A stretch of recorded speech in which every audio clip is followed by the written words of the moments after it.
encuentra un agente de aduana. Algo que declarar, dice con voz firme al siguiente de la fila. Ojalá, responde el venezolano bajando tristemente la mirada. Gracias. Gracias, Amira. Le damos paso a nuestro compañero Jorge Castillo. Adelante, Jorge. Buenas noches. Les voy a compartir unos 2 microcuentos. A ver.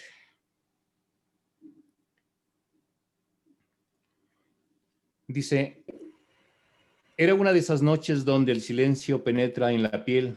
Estaba quieta y tranquila. Se acompañaba con la luna y con miles de estrellas alumbrando la ventana del miedo. En la habitación se escuchaban las voces que salían de una caja que disparaba muerte y basura. En la caja había agitación y confusión. Reinaba el dolor y el caos. Los hombres lloraban sin ser censurados por la costumbre. Las mujeres chillaban su dolor para adentro. De pronto se escuchó un nuevo horror. En la pantalla vociferaba un enano estúpido, excéntrico, defendiendo la miseria y la indolencia. Es hora de salir a trabajar, decía. Tienen que estar tranquilos, que el gobierno los apoya.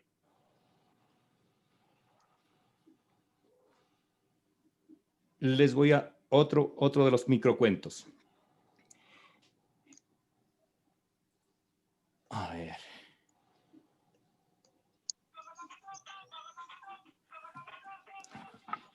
De la caja brotaba la voz de una mujer energúmena con ínfulas de manda más. Decía que es hora de pasar a la etapa del distanciamiento productivo.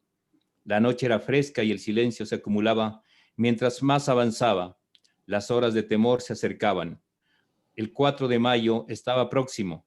Los próximos conejillos de India serían los más pobres, los que construyen miles de casas a lo largo de su vida, pero paradójicamente ellos jamás tendrán una de esas. De la caja seguía saliendo horror.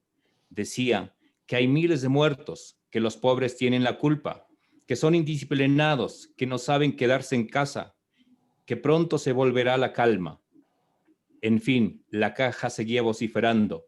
Sigue amarrando a los niños a la incertidumbre, a los jóvenes a la desidia y a los adultos a la melancolía. Gracias. Gracias, Jorge, muy amable. Le damos la palabra a nuestra compañera Rosario de Fátima. Adelante, Rosario. Bueno, yo les voy a contar una anécdota de mi infancia. Yo vivía en una casa solariega frente al ejido. En esta casa había una estatua en la parte de atrás, al final de la casa, porque tenía 4 patios la casa. Entonces, al final era la lavandería y había una estatua que en su tiempo debió ser muy hermosa, muy linda. Era una mujer, sí, alta, o sea, era una estatua de cuerpo similar a un cuerpo humano. Entonces, todas las personas que pasaban a lavar al patio o a la lavandería solían decir que esta estatua les seguía, ¿sí? Entonces, mi abuelita, ella no les creía y decía, han de ser solamente impresiones de estas personas que le tienen miedo a esta estatua. Entonces, con el tiempo, bueno, eso era cuando yo era bebé, entonces yo no iba a ese lugar, pero con el pasar del tiempo yo ya crecí. Entonces, pero la intemperie, porque estaba en la intemperie esta estatua, fue deteriorándose, es decir, fue perdiendo el color, ¿sí? Porque debió haber sido una estatua de la escuela quiteña, ¿sí? Porque al final, cuando yo ya fui grande, la vi y era de madera, entonces en su edad de oro ha de haber sido pintada a mano y todo eso. Entonces, yo ya crecí y yo iba a la lavandería y cuando yo trataba de entrar, ¿sí? Yo sentía que la puerta que daba al lindero ese, como que se cerraba y se abría. Entonces, bueno, yo entraba, digamos, de una niña de 4 años, entraba jugando, pero sentía un peso, una impresión media desagradable de no volver por allá. Entonces, poco a poco yo fui rehuyendo el ir a ese lugar. Después vinieron unas pesadillas en que yo veía esa estatua que me seguía, y yo angustiada, quería cerrar la puerta y yo sentía que esta estatua empujaba la puerta y me prohibía o me impedía cerrar la puerta. Y entonces, claro, cuando ella me vencía, la estatua me vencía, yo me despertaba gritando. Entonces, bueno, paulatinamente esto se repitió y se repitió. Yo fui creciendo y sentí ese peso y esa sensación que habían contado las otras personas de que esta estatua le seguía.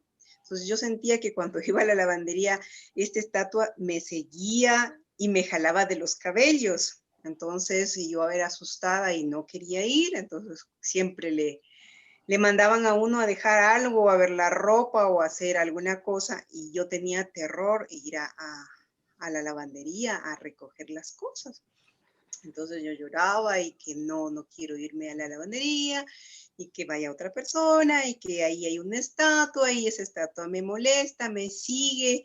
Bueno, entonces no me creyeron, yo tampoco podía dar la prueba. Una niña no puede dar la prueba de que le sigue y que tiene miedo y porque llora, pero igual tiene miedo. Pero las pesadillas comenzaron y continuaron durante muchos años. Y era esa impresión, ese frío, ese escalofrío que sentía cuando iba por allá y sentía que me jalaban los cabellos y que me perseguía y que me veía. Entonces cuando uno estaba lavando ahí toda llena de miedo, entonces sentía la mirada media de cristal de la estatua. Entonces, pero claro, yo fui creciendo y la estatua fue deteriorándose. Entonces, yo nací, para decir, yo nací en esa casa, ¿no? Entonces, cuando yo ya tuve 15 años, ya fue al colegio, pero tenía ese miedo, esas pesadillas con la estatua. Yo le decía, mamá, coge esa estatua, sáquela de ahí, regale esa estatua, no sé, pero sáquela de ahí. Bueno, un día decidieron hacerme caso. Cuando yo tenía más o menos unos 13 años, decidieron llamar a unas personas, sí, a los trabajadores, para que saquen esa estatua de ahí. Entonces, bueno, ese día llovió, fue el cordonazo de San Francisco, no me acuerdo si fue real en el 5 de octubre o de pronto apareció, pero hubo una granizada. La cuestión es que no se pudo sacar esa estatua. De ahí, bueno, hice la lucha y tratamos de sacar otra vez esa estatua de ahí y otra vez pasó algo. Bueno, la cuestión es que incluso hubo un temblor creo que fue el 10 de agosto en el 80 y algo, y hubo un temblor en Quito, y justo ese día habíamos planificado sacar la estatua de la lavandería y llevarla a otro lugar, regalarla. Bueno, la cuestión es que esa estatua se empecinó en que no se la pudo sacar. Ya, entonces, una vez una señora dijo, bueno, cojamos una cadena y encadenémosle a la estatua. Entonces, eso nos va a dar confianza de que no se va a mover, ¿sí? Entonces, no la vamos a sentir que se mueve, porque según ellas, ella sí se movía. Entonces, la polémica era que ella se movía y caminaba. Entonces, y en cambio mi susto era que yo creía que ella me impedía salir y entrar, dejarla encerrada a ella en la lavandería y yo poder huir hacia otro patio, ¿ya? Y también eran mis pesadillas que con mis gritos no les dejaba dormir al resto. Entonces, la cuestión es que se le encadenó a la estatua.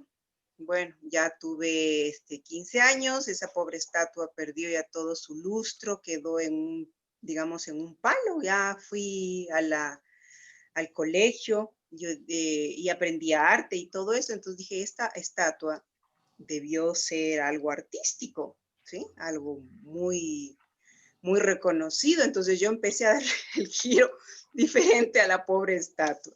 Bueno, la cuestión es que yo continuaba con mis pesadillas, pero ya no tan seguidas, pero tenía un terror de ir atrás Entonces, incluso cambié de lugar, se cambió de lugar ya la lavandería, se lavaba en otra lavandería que se construyó y se dejó eso, digamos, vedado para que no haya inconveniente con las personas y los habitantes de esa casa.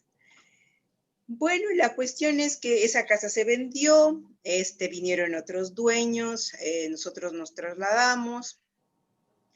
Y yo irónicamente digo, pobre estatua se va a quedar sola, ¿por qué no la llevamos a la nueva casa?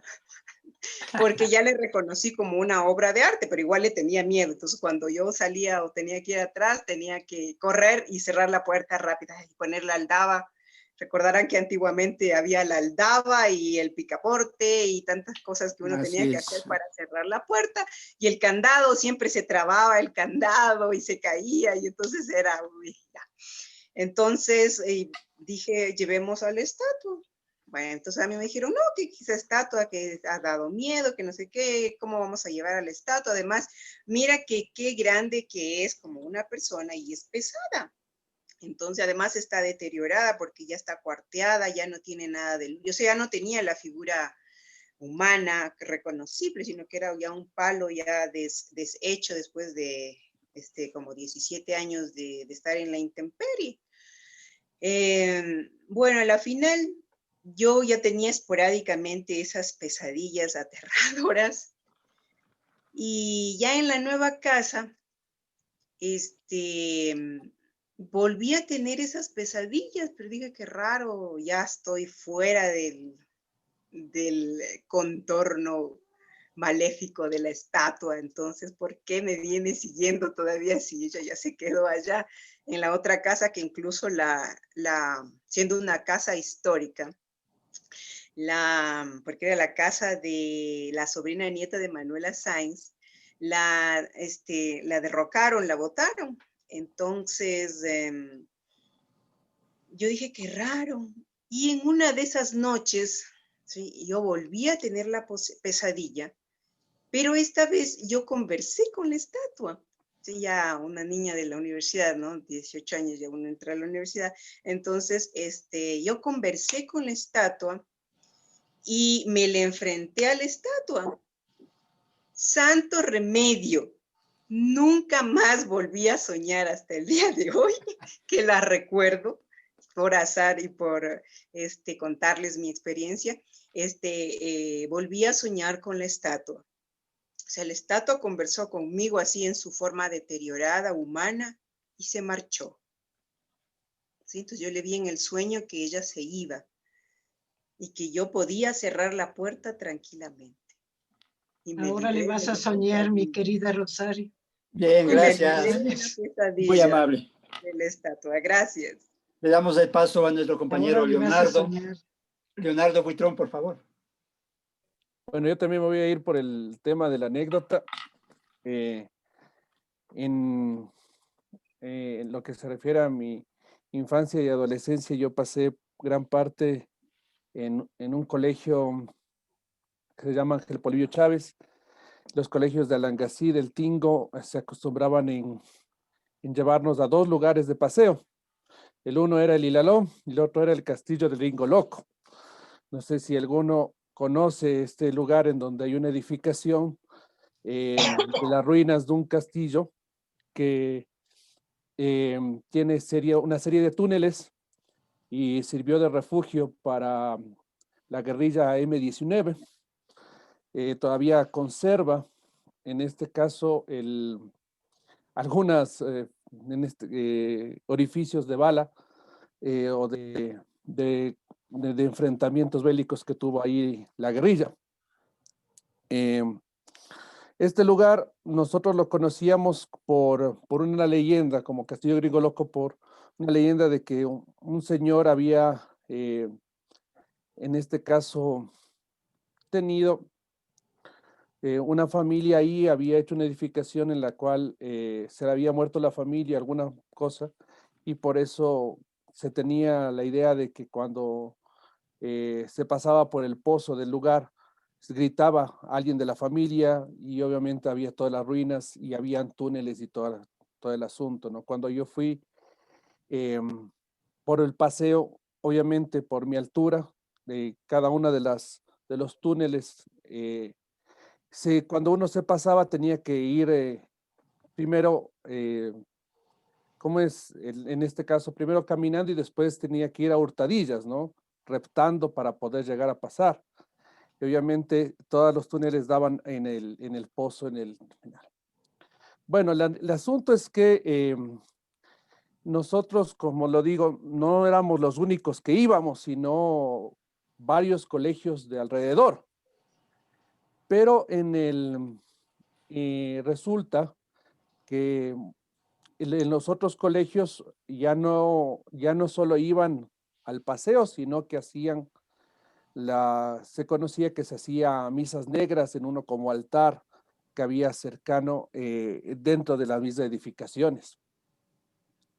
Entonces, conozco yo como anécdota, como historia, que en una de esas misas negras que se llevaban a cabo en el lugar, unos jóvenes pusieron, en este caso, sus nombres en las piedras del altar. Pasaron los días, pasaron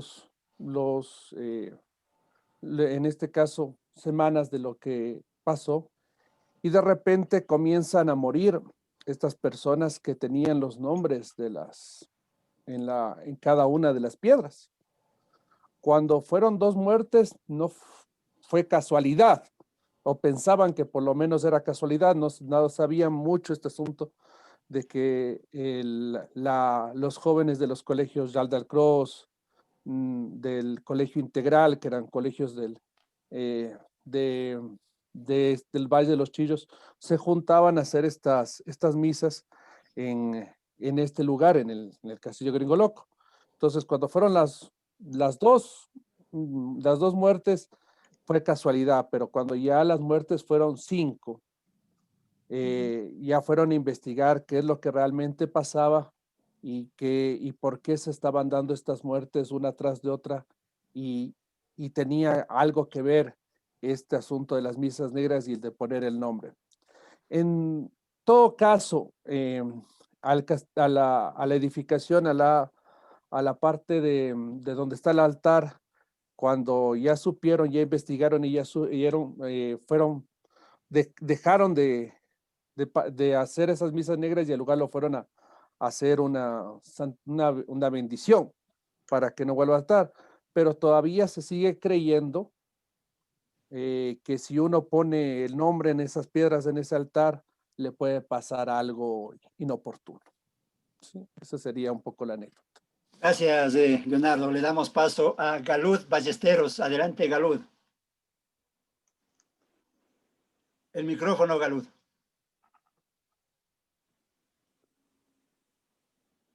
Buenas noches con todos.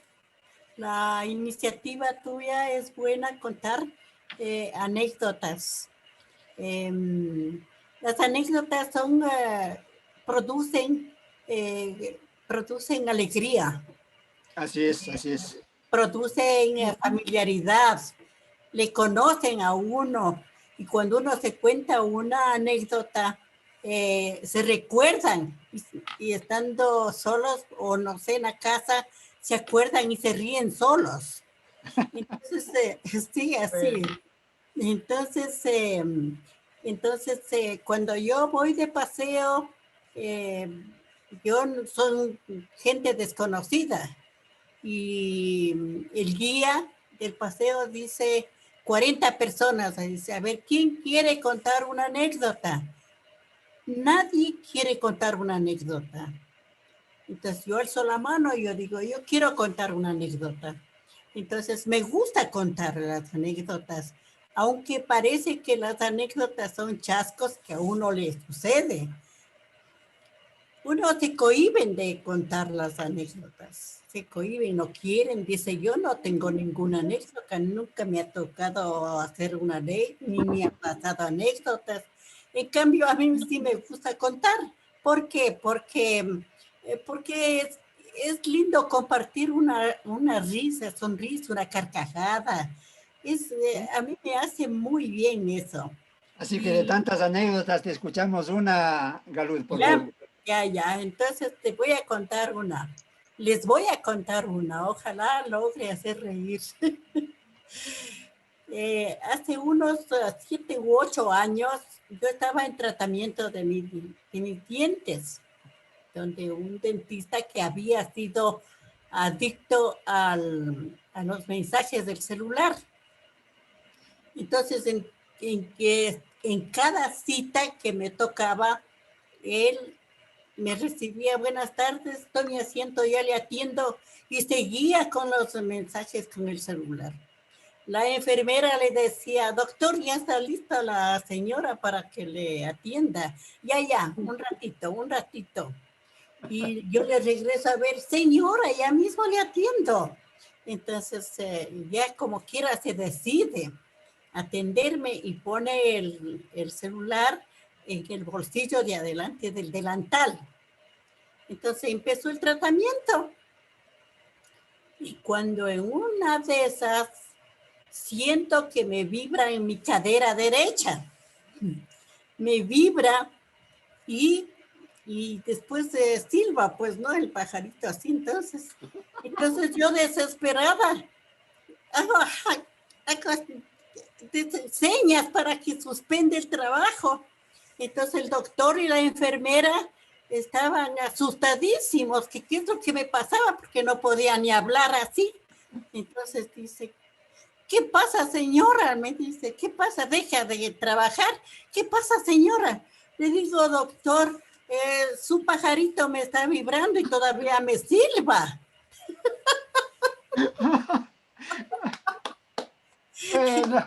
Entonces dice, no, señora, dice, no es mi pajarito ahorita está dormido, es el celular.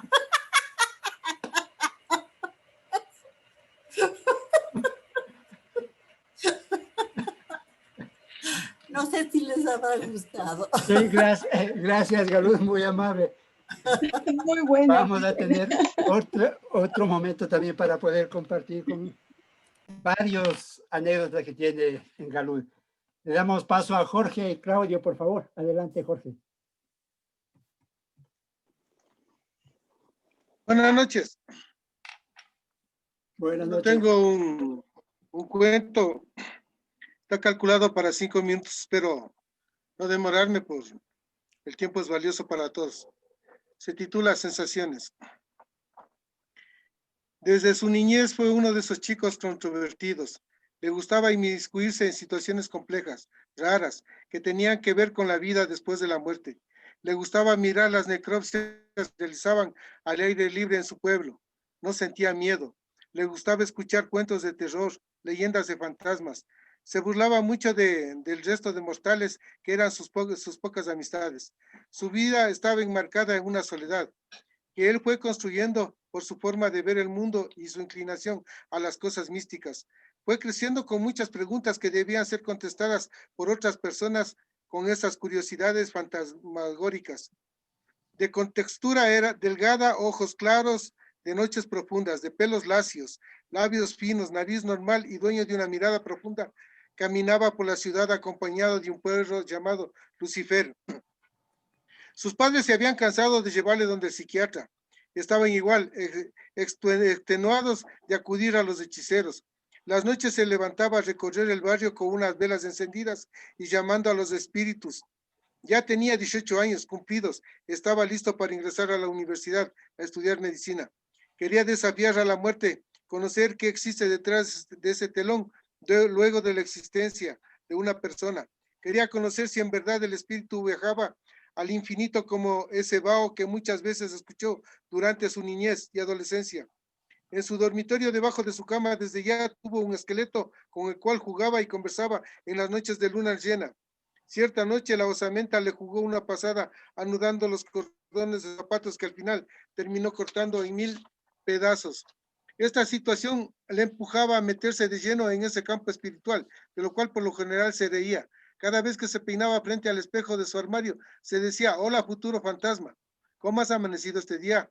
Realizaba una mueca y se contestaba él mismo, bien, dueño de Lucifer.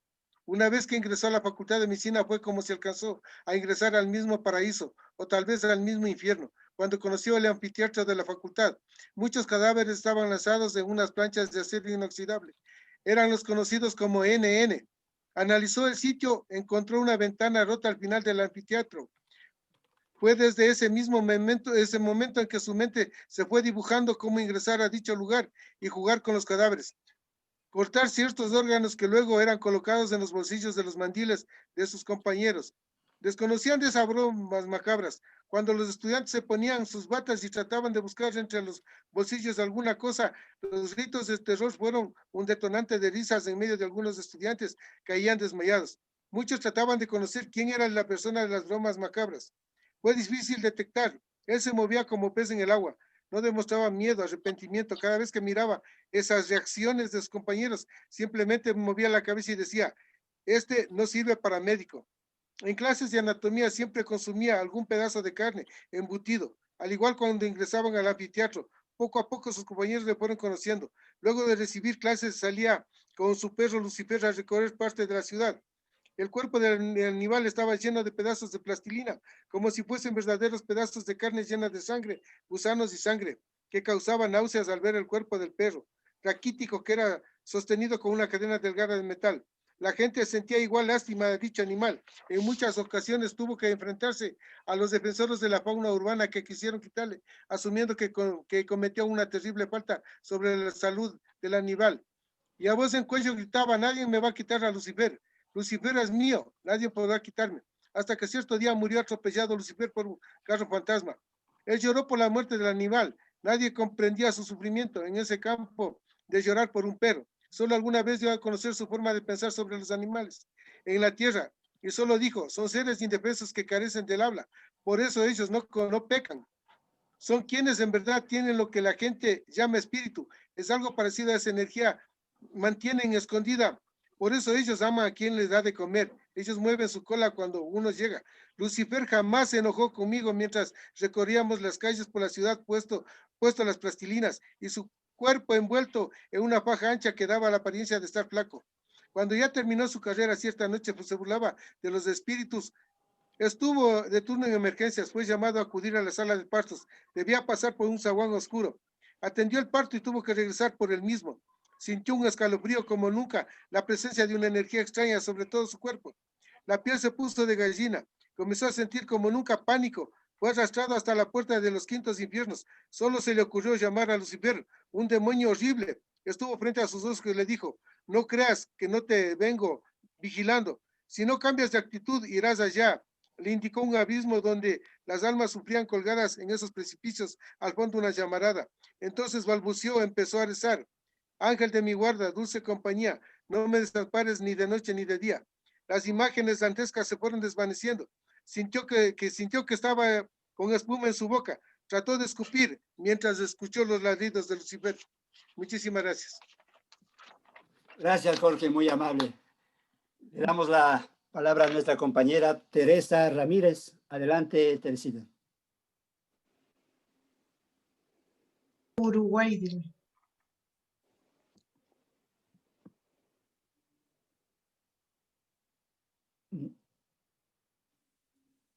Bien, parece que le damos paso a Sandra Tipán, por favor. Adelante. Adelante, Sandrita. Buenas noches, mucho gusto. ¿Cómo les va? Bueno, yo vivo en un barrio que se llama Tola, la Tola Alta principalmente. Y tenemos varios lugares que por ser un sitio histórico y de entierros ya se imaginan. Hubo un muro de Cangagua. Entonces en ese muro se decía que había un entierro y sucedieron muchas cosas bien especiales en esta casa, principalmente yo vivo en Iquique y Chile. A una media cuadra ya queda el Parque Chimbía. Entonces siempre supimos que era un sitio medio terrorífico. Como el muro estaba ahí y no había, como ahora tenemos ese alumbrado tan fácil para los focos y todo, mi tía me contaba que una vez habían regresado viendo películas de terror. Subió donde la niña, que era su hijita, pasó por el muro y, bueno, ya se imaginan, se estremeció. Y al llegar a su casa y estar con ella, ella decía, parecía que me estaba mirando y que me iba a pasar algo. Casi no había dormido toda la noche. Sí, fue bastante fuerte su manera de contar. Dice que había visto en ella unos colmillos. Claro, para ella fue la impresión de lo que vivió y la impresión de pasar por este lugar. Y también, por supuesto, el hecho de que ella, siendo una niña tan pequeña, no le había hecho nada, pero era el susto de ella. Otra de las cosas que me contaban era que a veces en la noche, por lo general los baños no eran internos, sino por la parte de atrás. Entonces, 2 o 3 veces me contaba mi papá que se habían encontrado con unos ojos flotantes, así como hablaban del diablo y todo eso. Y ellos se asustaban, pues venía mi abuela y a él le curaba, le ponía algunas hierbas, de todo le hacían para que él estuviera mejor, porque en realidad era bastante fuerte lo que les pasaba. Y desde ahí tuvieron la sabia decisión de construir la casa y en el interior, pues, tener todas las cosas para evitarnos cualquier cuestión. Pero desde que derrumbaron ese muro, sinceramente, algunas cosas ya han pasado. Ya no hay tanto inconveniente. Las casas sí, es verdad, han cambiado. Pero definitivamente el vivir en este barrio tiene muchas cosas que a nosotros como toleños nos ha pasado. Nos han acostumbrado, lo que decían, de pronto a uno le mandaban a cerrar la puerta, era oscuro y con el miedo y todo lo demás salíamos, si no era mi hermano, era mi otro hermano, me tocaba a mí. Pero sí, creo que disfrutamos mucho en ese aspecto de la niñez y de las historias que nos contaban y lo que venían a hablarnos. Si me permites una historia más, me decían que por la quebrada mi abuela pasaba a veces, la abuela de parte de mamá, y mi tía tenía el cabello muy largo, era una morena que tenía unos ojos muy bonitos, unos ojos de color almendra. Entonces dice que ahí les sintieron que les perseguían unos piecitos, me imagino el duende. Entonces salieron del lugar de donde habían cruzado la quebrada y al momento de llegar al carro le vieron a la niña y estaba como echando espuma. Entonces ese rato hubo alguien que comedidamente pues le ayudó para curarle, para que no le volviera a pasar lo mismo. Y ahora estoy contando la historia de lo que antiguamente nos hacían saber y lo que significó o lo que significaba estar en estos sitios y lo que en mi propia casa vivía y el temor que teníamos. Gracias. Gracias a Sandra Tipán, nuestra colega periodista y que hace sus terapias también, que es muy importante. Tenemos todavía espacios para Jimenita, para Teresa, para Fausto y para quien les habla, Osvaldo Mantilla. Tenemos un espacio todavía que nos volveremos a reiniciar. Así que quiero compartirles una canción que nos hace llegar Teodoro Remache.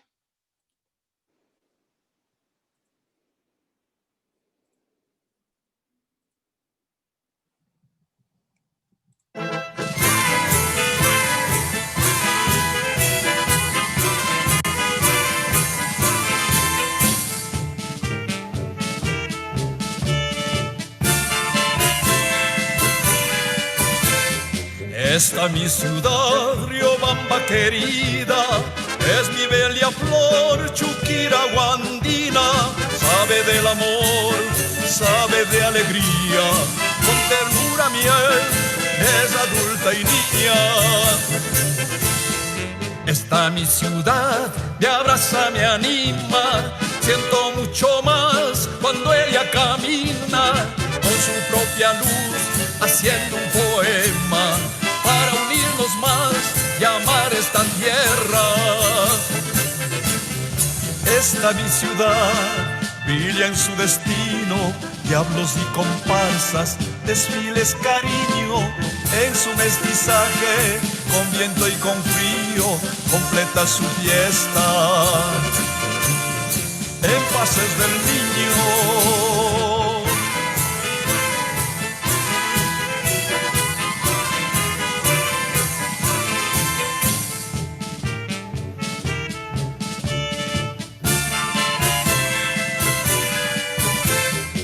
Esta mi sultana prendida en los Andes riega sus colores en plazas y calles. Dios quiso rodearte de grandes volcanes, vigilante nuestro, Chimborazo el grande. Riobamba esplendor ha encontrado el motivo, razón de vivir de este pueblo querido. Así vas creciendo entre antigua y moderna. Cuida de tus hijos, baila bien tu fiesta. Esta mi ciudad brilla en su destino, diablos y comparsas, desfiles, cariño, en su mestizaje, con viento y con frío, completa su fiesta. En pases del niño.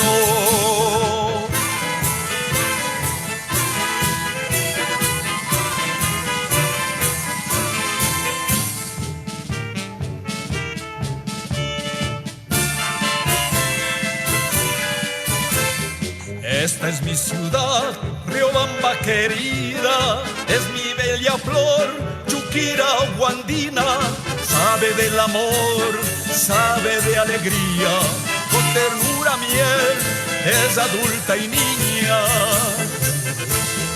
Esta mi ciudad me abraza, me anima, siento mucho más cuando ella camina, con su propia luz, haciendo un poema, para unirnos más y amar esta tierra.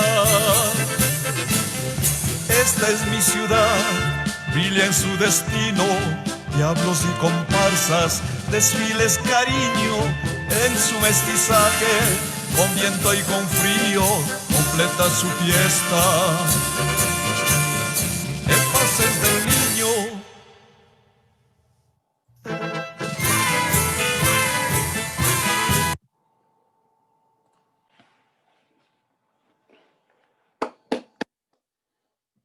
Bien, pues esa fue la participación de nuestro compañero Teodoro Remache. Es una canción muy especial y grabada recientemente. Bien, pues vamos a tener un pequeño receso de unos segundos y nos volveremos a